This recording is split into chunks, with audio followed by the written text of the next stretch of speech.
Hello. मैं doctor निधि चक virgin homeopathy Pune से। मैं वर्जिन होम्योपैथिक प्रैक्टिशनर हूँ और आज भी ये वीडियो जो मैं बनाने जा रही हूँ वो मैं होम्योपैथिक डॉक्टर्स के लिए बना रही हूँ क्योंकि आज एक बहुत बड़ा क्वेश्चन हमारे सामने हुआ है होम्योपैथी के लिए कि आर्सेनिक एल्बम 30 बांटी गई। और ये जो बांटी गई उसके साथ बहुत सारे क्वेश्चंस भी सामने आते गए। क्यों?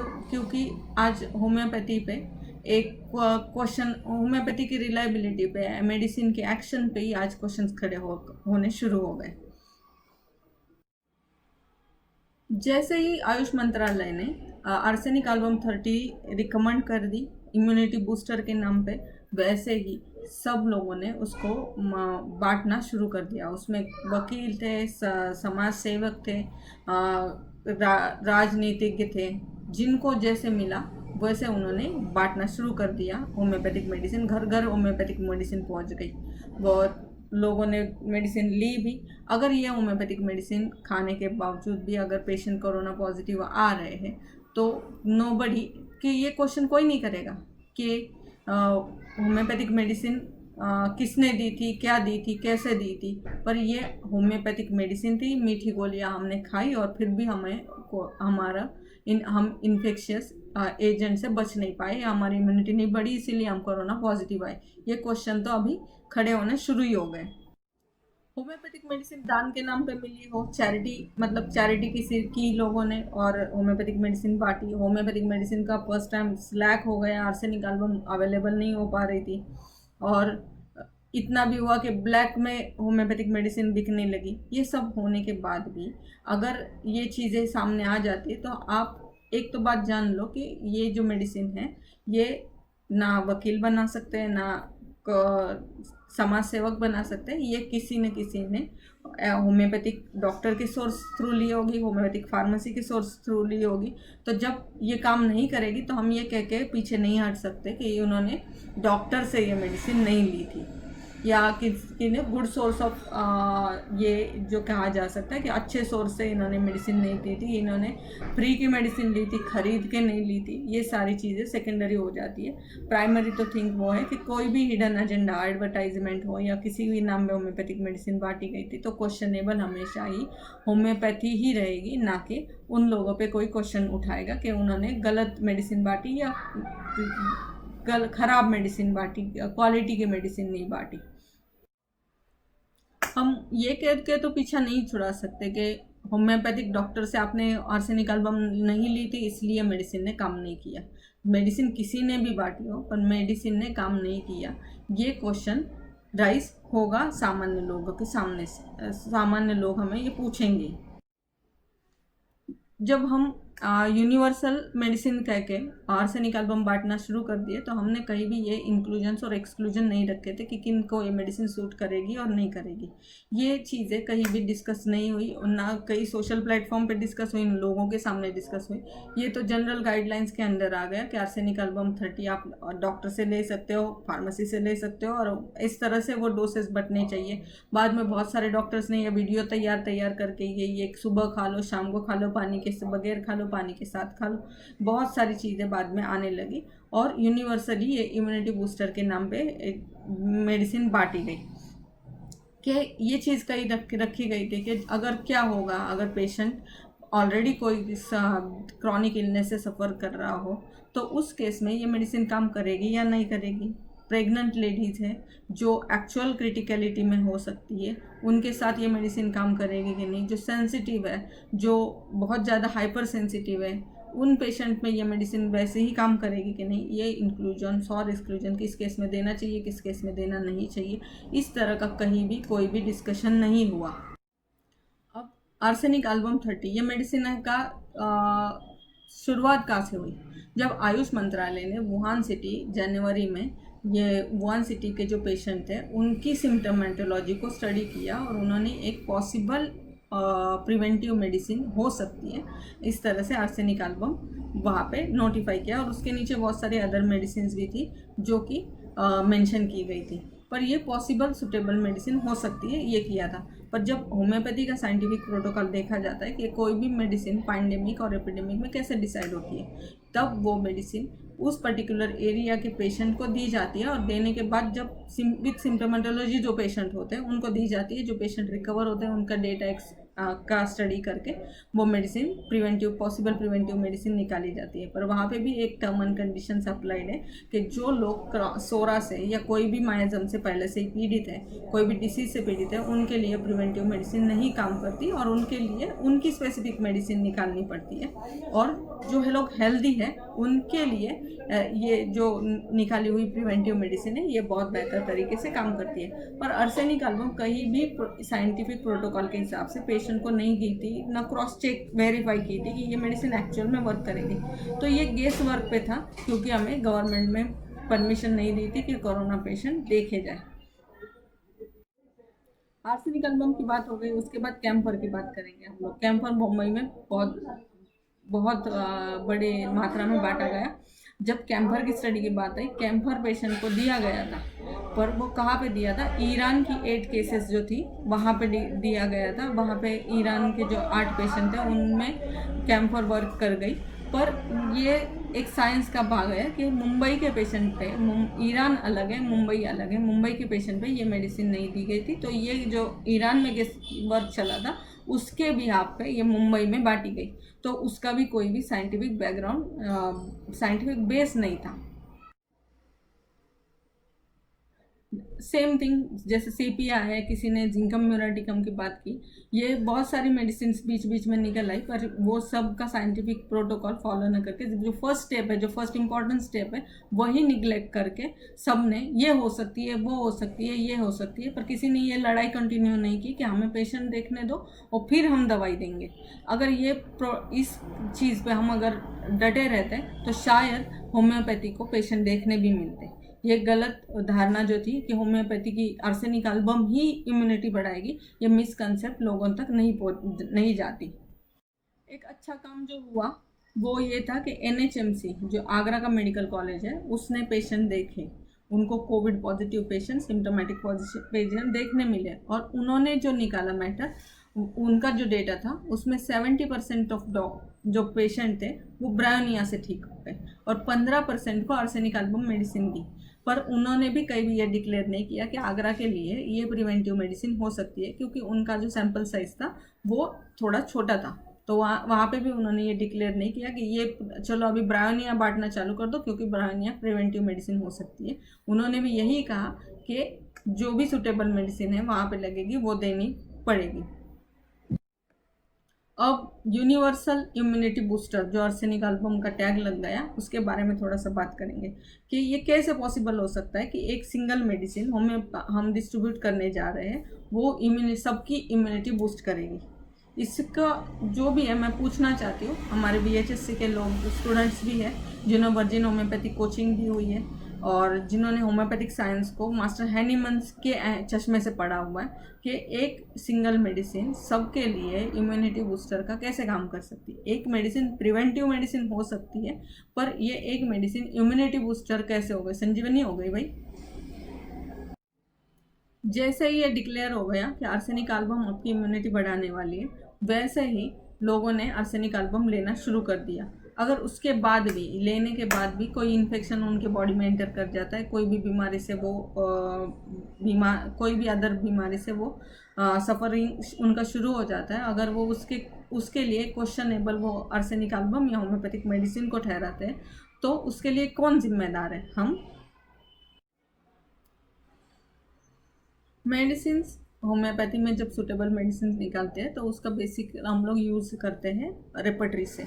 जो भी अगर रेपर्टराइजेशन की भी बात करेंगे कि कौन सी मेडिसिन ये सिम्प्टोमेटोलॉजी पे डिसाइड करके रेपर्टरी का यूज़ करके डिसाइड हुई है, तो हम अगर डिफरेंट रेपर्टरीज भी यूज़ करते हैं तो डिफरेंट सेम मेडिसिन के लिए डिफरेंट मेडिसिन सामने आती है। अगर ये सेम सिम्प्टोमेटोलॉजी एक रेपर्टरी से चेक करते हैं तो अलग मेडिसिन सामने आती है, दूसरे मेडिसिन अगर दूसरी रेपर्टरी से चेक करते हैं तो और एक अदर मेडिसिन भी आ सकती है।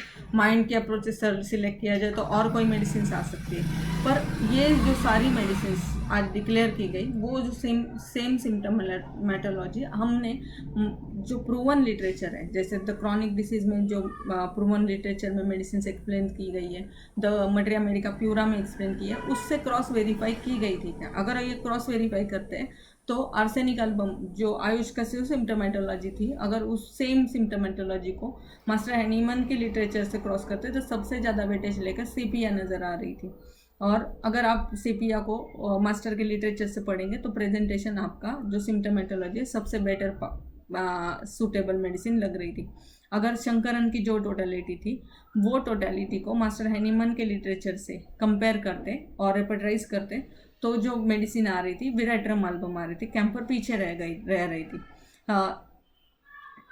ये तो रेपर्टराइज जो टूल्स हम यूज़ करते हैं उसके भी आप पे हो गया, पर हम जो भी टूल यूज़ कर रहे हो पर अगर हम लोग उसको प्रूवन लिटरेचर से क्रॉस वेरीफाई करते हैं तो मिसगाइड होने का सवाल ही नहीं आता। तो ये भी एक चीज़ सामने आई कि अगर ये रेपर्टरी से चेक कर रहे हैं तो कुछ और मेडिसिन आ रही है, वो रेपर्टरी से, मतलब गेस वर्क पे गेस वर्क, गेस वर्क पे गेस वर्क, और उसके बाद भी कोई भी साइंटिफिकली पेशेंट को मेडिसिन नहीं दी गई, न चेक की गई, और मेडिसिन लोग खाना शुरू भी कर दिए। ये तो कंफर्म बात है कि होम्योपैथिक मेडिसिन इम्यूनिटी बढ़ाती है, और ये हमने नहीं, ये हम तो कह ही रहे हैं क्योंकि हम प्रैक्टिशनर हैं, हम जानते हैं कि अगर होम्योपैथिक ट्रीटमेंट सही से चल रहा है पेशेंट का तो जनरलाइज इम्यूनिटी भी बढ़ती जाती है। पर एक जो है नोबेल विनर जो है जिनको मेडिसिन के लिए नोबेल प्राइज़ मिला, उनका नाम मैं बताती हूँ, एमिल एडोल्फ वॉन बोरी। उन्होंने ये उनके जो एक्सपेरिमेंट्स किए थे उन एक्सपेरिमेंट पे बेस पे उन्होंने बोला था कि होम्योपैथिक मेडिसिन इम्यूनोजेनिक एक्टिविटी बढ़ाती है। और ये जो उनका रिसर्च था उनको उनके कलीग्स ने दबा को रखने को बोला था, और जब उनको नोबेल प्राइज़ मिला तब उन्होंने ये डिक्लेयर किया कि homeopathic medicine are the best medicine जो इम्यूनोजेनिक एक्टिविटी बढ़ाती है। पर वहाँ पे उन्होंने ये नहीं डिक्लेयर किया था कि एक स्पेसिफिक मेडिसिन बढ़ाती है, क्योंकि होम्योपैथी ही इंडिविजुअलिटी पे बेस्ड है। वो तो यूएसपी है होम्योपैथी का, जो बोलते हैं कि इनर, बोलते हैं ना कि वही हार्ट है इनर जो है होम्योपैथी का, कि वो इंडिविजुअलिटी पे बेस्ड काम करती है। तो इम्यूनोजेनिक एक्टिविटी करने के लिए, बढ़ाने के लिए यूनिवर्सली आर्सेनिक एल्बम सूटेबल नहीं हो सकती थी। उसके बाद भी मास्टर हैनीमन ने एक बहुत बड़ी सी चीज़ हमारे दी है, अगर हम ऑर्गेनन को ठीक से पढ़ेंगे तो 284 एफोरिज्म में मास्टर हैनीमन एक चर्चा करते हैं कि जो नॉन वेनेरल इन्फेक्शियस एजेंट, जो हाईली कंटेजियस है, नॉन वेनेरल इन्फेक्शियस एजेंट जो हाईली कंटेजियस है, जिसका नाम उन्होंने सोरा दिया हुआ है, तो वो जो सोरा है वो नेक्स्ट जनरेशन में पास ऑन ना हो, इसीलिए सल्फर एक मेडिसिन है जो बहुत अच्छे से वो प्रिवेंटिव का काम कर सकती है। अगर एक सल्फर मेडिसिन आगे की जनरेशन में इन्फेक्शन पास ऑन नहीं होने देती तो उसका भी तो यूज़ हो सकता था आज एज अ प्रिवेंटिव। मैं गलत भी हो सकती हूँ, आप मुझे करेक्ट कर सकते हो, पर अब सल्फर जो ग्रेट एंटीसोरिक मेडिसिन है वो भी as a preventive medicine use हो सकती थी अगर आपके पास स्टडी नहीं था, या पेशेंट की हिस्ट्री लेके जो भी मोस्ट सुटेबल एंटीसोरिक मेडिसिन हो सकती थी पेशेंट को, अगर वो हम देते तो वो गुड प्रिवेंटिव का काम कर सकती थी। तो वाई आर्सेनिक, सिर्फ आर्सेनिक ही क्यों? होम्योपैथी की बात जब करते हैं तो मेडिसिन का नाम आता है। रेपर्टरी की डिस्क बात मैंने की कि रेपर्टरी अगर टूल सही नहीं हो तो मेडिसिन कितने भी कुछ अलग अलग आ सकते हैं, तो वो भी रिलायबल नहीं है, पर साइंस जो है वो फिक्स है। सेकंड जब चर्चा करते हैं तो हम लोग करते हैं पोटेंसी के बारे में। 30 पोटेंसी पे मास्टर हैनीमन ने भी बहुत सारा काम किया। अगर पोटेंसी पे काम कर, पोटेंसी पे किया, डोज पे किया, एडमिनिस्ट्रेशन पे किया, तो ये जो सारी चीज़ थे जहाँ जो जो रूल्स दिए गए थे। तो एक और रूल मैं बताना चाहती हूँ कि मास्टर हैनीमन ने एक चीज़ कही है कि अगर डोज रिपीट करना होता है कोई पेशेंट का, same dose of medicine repeat करना है, तो आपको सेम पोटेंसी नहीं होनी चाहिए रिपीट करने के लिए, वो slightly higher than previous one होते हैं। तो ये जब स्लाइटली हायर करनी है तो आपको वाटर डोसेस का यूज़ करना पड़ता है। तो सुबह दोपहर शाम जब हम मेडिसिन रिपीट कर रहे थे और वो भी ड्राई डोसेस के फॉर्म में, तो हम बेसिक गाइडलाइन ही कहाँ पे निगलेक्ट कर रहे थे, क्योंकि जब हम ड्राई डोसेस देते हैं तो सेम डोज रिपीट ही होगा, उसके स्लाइटली हायर पोटेंसी करने का कोई चांस ही नहीं है। तो LM पोटेंसी का जो मैं सर ने एक इन्वेंशन किया था, इतनी बड़ी इन्वेंशन भी आपने साइड में रख दी और 30 पोटेंसी को एक फ्लैगशिप दे दी कि सब लोग वही बांटते चले। आज ये वीडियो तैयार करने का सबसे बड़ा रीज़न है कि मैं क्या कहना चाह रही हूँ या मेरी टीम क्या कह रही है वो ज़्यादा इम्पोर्टेंट नहीं है। साइंटिफिक गाइडलाइन जो मास्टर हैनीमैन ने हमें दी है और वो कभी भी बदल नहीं सकती। देखो कि बहुत सारे इन्वेंशंस हुए होम्योपैथी में, पर जो मास्टर हैनीमैन का बेसिक रूल्स गाइडलाइंस है, साइंटिफिक गाइडलाइंस है, वहाँ पे किसी ने चेंजेस नहीं किए। हम मेडिसिन बढ़ाते गए, पोटेंसी में इधर उधर करते गए, पर जो बेसिक साइंस है, जो ऑर्गेनॉन ऑफ मेडिसिन में दिया गया है, उसको हम कहीं भी हिला नहीं पाए। वो अभी तक वैसे का वैसा ही सही है और सही होता गया है।